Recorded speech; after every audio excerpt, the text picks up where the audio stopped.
श्रीराम समर्थ. परमपूज्य बेलसरे बाबा लिहितात, जीव अज्ञानाच्या अंमलाखाली वावरतो. द्वैत निर्माण करणे हा तर अज्ञानाचा स्वभाव आहे. द्वैतामधून विसंवाद आणि विसंवादातून संघर्ष निर्माण होतो. द्वैतामुळेच परस्परांना स्तिमित करणाऱ्या वृत्ती अंतर्यामी प्रकटतात. म्हणून सत्वगुणी माणसांमध्ये तारक व मारक गुणांचा आविष्कार दिसतो. व्यवहारात ते खपून जाते, पण परमार्थामध्ये ते बाधक होते.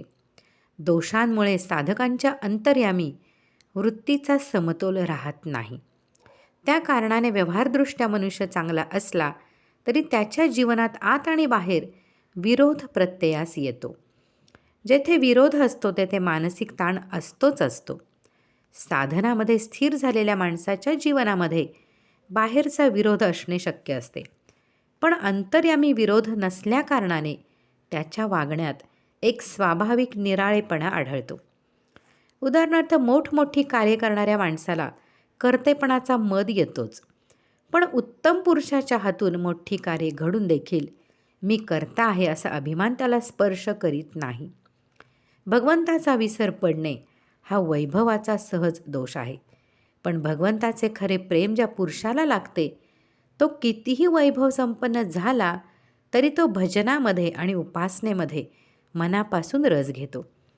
तत्त्वज्ञानाचा अभ्यास करणारी माणसे ईश्वर आणि विश्व या विशाल विषयांचा कितीतरी विचार करतात, पण त्यांच्या मनातील भोगाची व पैशाची आसक्ती कमी होत नाही.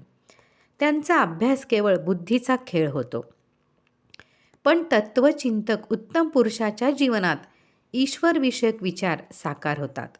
तो खरोखरच सर्वांगीण अनासक्त जीवन जगतो. विद्वान माणसे वाह्यात असतात. त्यांच्या बोलण्याला व वागण्याला धरबंध नसतो.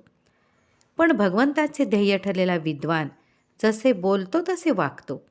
त्याच्या वागण्यात खरे सौजन्य दृष्टीस पडते. राजकीय क्षेत्रांमध्ये असाच अनुभव येतो. राज्ययंत्र चालवणारा मंत्री स्वार्थी, भ्रष्ट व दुष्टबुद्धीचा असेल तर प्रजेचा छळ होतो. पण भगवंताचा भक्त मंत्री असेल तर तो सद्गुणी, नीतिमान व पवित्र आचरणाचा असतो.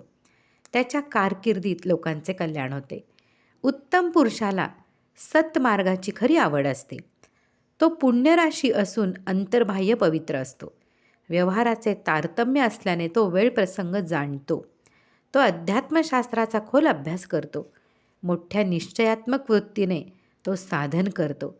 सिद्ध अवस्थेपाशी गेला तरी तो साधकाप्रमाणे साधनात राहतो. आपली भक्तीची भूमिका तो सोडित नाही. त्याची वासना खरोखर शांत झालेली असून देखील तो 4 लोकांसारखा वागतो. सर्वांवर त्याचे निष्कपट प्रेम असते.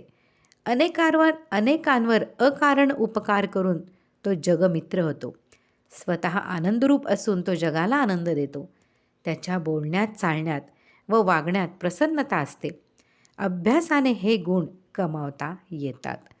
श्रीमद दासबोध प्रवचन पारिजात सद्विद्या निरूपण भाग 2. परमपूज्य बेलसरे बाबा. श्रीराम जय राम, जय जय राम, जय जय रघुवीर समर्थ.